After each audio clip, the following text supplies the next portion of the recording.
Hello, welcome back to another pen talk. Thanks for tuning in. Thanks for following me when I explore the wide world of fountain pens. We're going to get on a familiar road, one we've been on more than once, and we're going to look at two pens. Now, I ordered two. I got them on AliExpress, and they were excellent price. The shipping was high, but they combined it for the two pens, so that made it, to me, a good deal. And these are those ubiquitous white boxes that we've seen a few times. You know, we used to have inventory stickers on them. This was used to seal the box. Just have some identifying information. It's not suitable for children under 3, which is always good to know. If we open up the box, we'll find something of interest. A Moonman instruction book, all in Chinese, but with a lot of illustrations to show you how you might want to use your pen. And we have a nib here in an assembly. I've already cleaned it. And we have a converter here. So why would the pen come with that? Well, it's a pretty good sized pocket pen. Nice acrylic. Kind of like that hatch design that we've seen.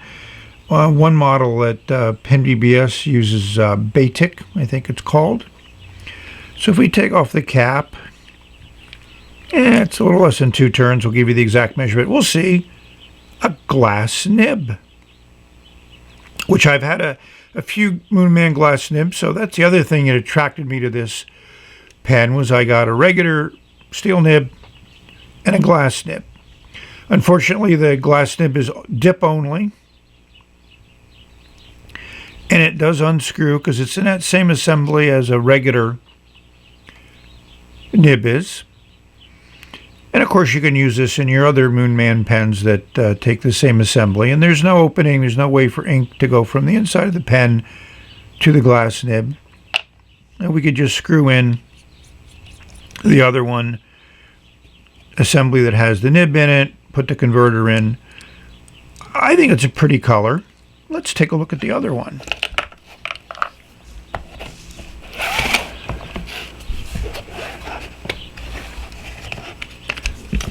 I do like blue, and this is definitely in the blue family. Maybe a touch of purple in there. The hatch pattern is more visible here. It's a bit of a dark spotch there.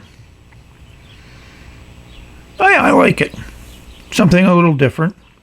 And again, we see a glass nib. So we'll write with one of these with a glass nib, and we'll write with one of these with a Moonman extra fine nib, and it's not the bent version. So those of you that may want to see how the extra fine Moonman nib writes, we can show it to you. So here we have the pens, crabs, and a turntable. Are they turntable worthy? I'm going to leave that judgment until a little later in the video. But this pen was kind of an enigma to me. I found it on AliExpress. Here's that AliExpress listing. I looked around. A few sellers were selling it. Some had a higher price for the pen that included shipping. The one I ended up buying was a lower price for the pen, very low price.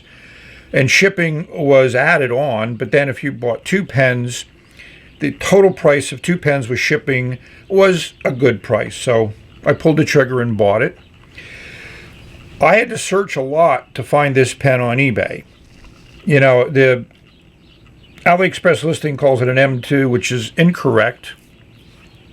So I did a search for Moonman Large, Moonman Acrylic, and eventually found this listing, which calls it a Moonman N6, which is what I will also call it. So we're going to let these two crabs face off, holding their mighty instruments above their heads. And let's explore the pen's relatives. Hopefully this turntable does the pen's credit visually. So this is the ink that I picked to put into the blue pen, and we're also going to use it on the glass nib pen. It's Navajo turquoise. It's an ink I fell in love with when I first got it a few years ago, and lately I've got a 16-ounce bottle. It's a nice, pure, clean color. Definitely turquoise, definitely on the blue side of a blue-green.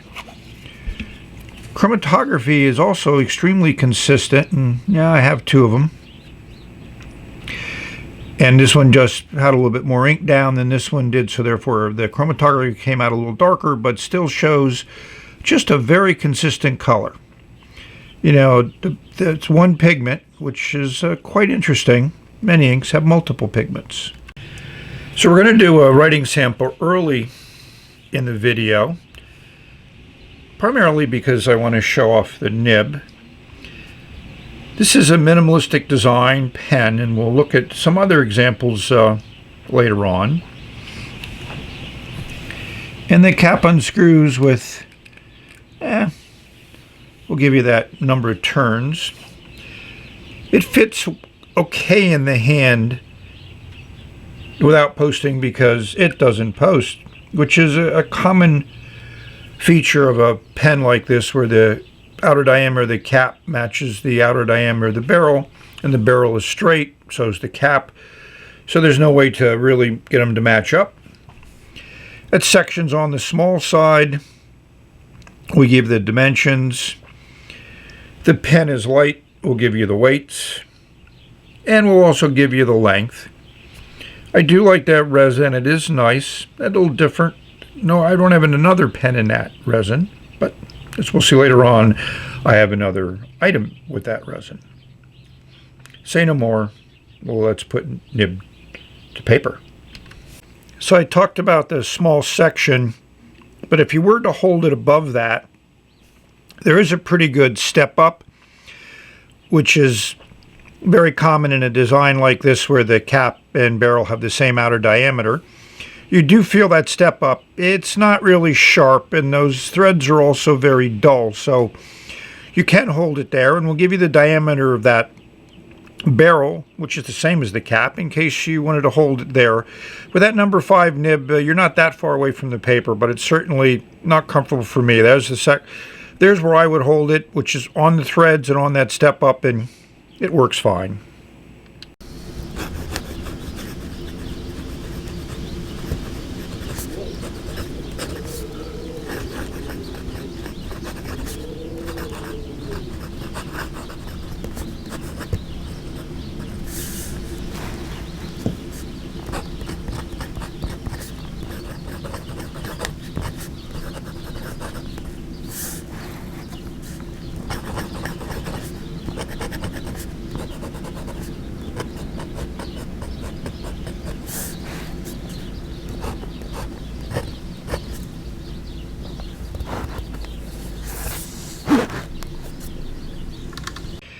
I really like this nib.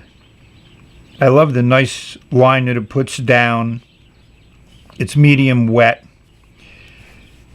It is very smooth. Writes with no pressure. It feels really good on the paper. So let's explore the pen and its relatives a little bit more closely. So here are my comparison pens. Here's these N6s. Here's M2, which is obviously a completely different pen. Here's the Lakai, which was the first Moonman clear eyedropper pen, and it was very popular. Sold out relatively quickly, and then the M2 came along afterwards. Here's the C1, which is that same minimalistic design. Cap and barrel are the same diameter, similar to the N6 version. Here's an in-between model, which also had a glass nib, small eyedropper one. This was a Maripu pen. I think this is now also having a Moonman label to it. And here's the Moonman Wonkai, which also was early in this Moonman existence. And again, the same minimalistic design where cap and barrel are the same, but here they threaded the end of the barrel so you could post it. And in theory, they could have done that with the N6. They did it with this smaller version here, but not with the C1. The Lakai and the M2 posted okay as they were designed, because you can see it's not totally straight and the cap outer diameter is much bigger than the barrel. And of course, how could we not forget the Pen BBS 471, which added a metal ring to it and allowed you to combine it in a couple different orientations, and also has the threads on the end of the barrel. So hopefully that was an interesting little review of some of these pocket pen models. And I don't think the C1 I would call a pocket pen. It's a little bit big. So here we have the pens, and I haven't screwed on the caps on these three. I just wanted to show the size of the pen without the cap being posted, and the 471 is definitely tiny and pretty much unusable.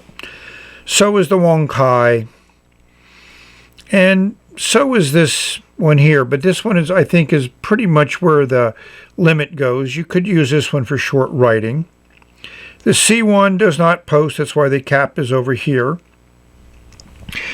I posted the Lakai and I posted the M2 because they're designed to do that, and they do post.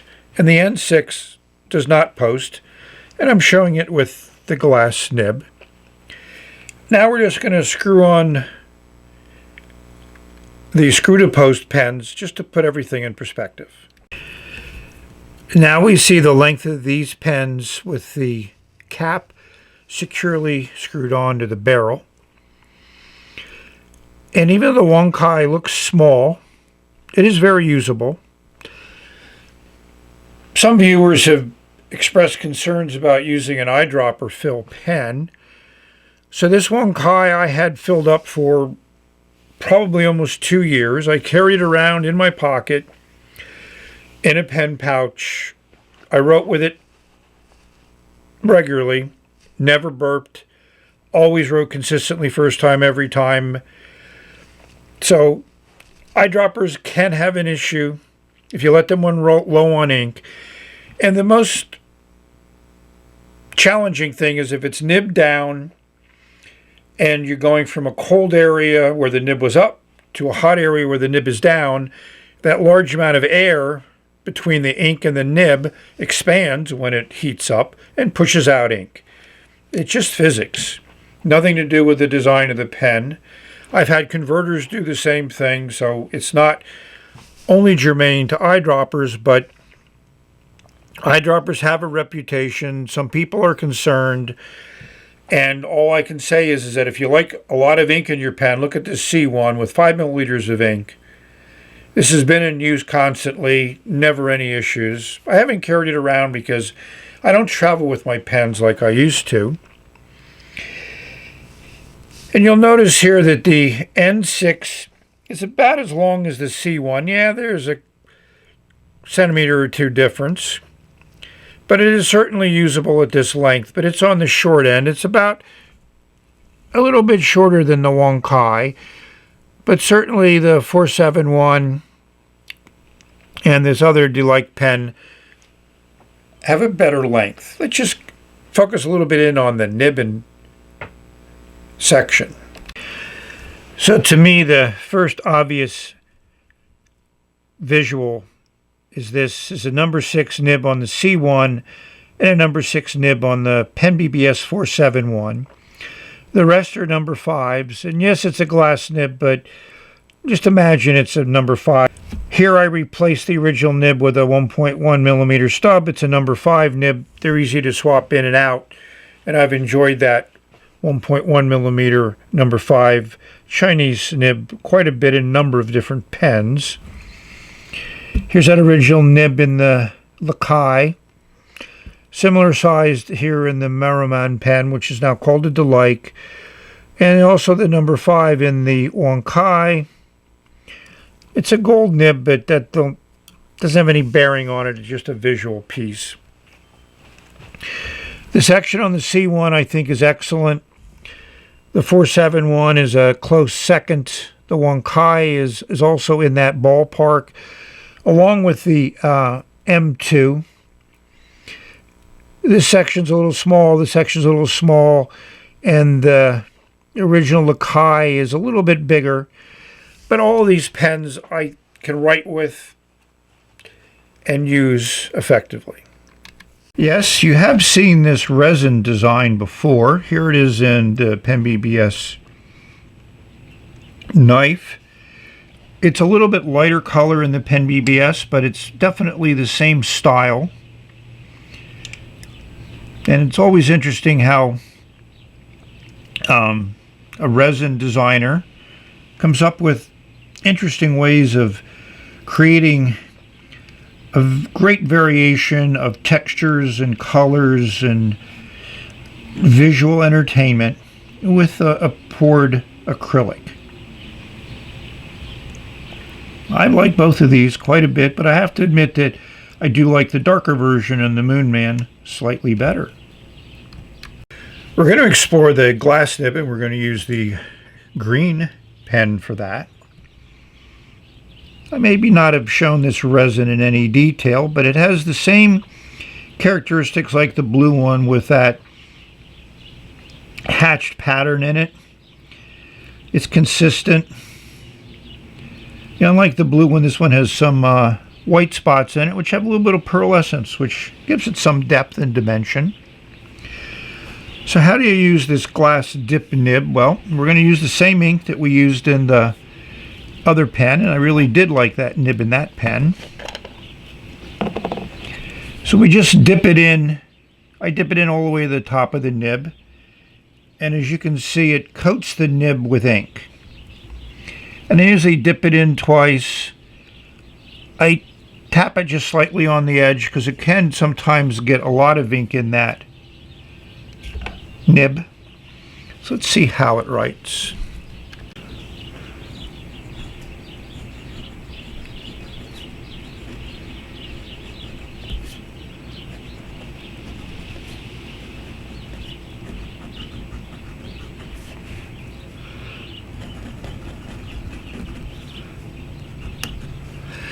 So it writes fine.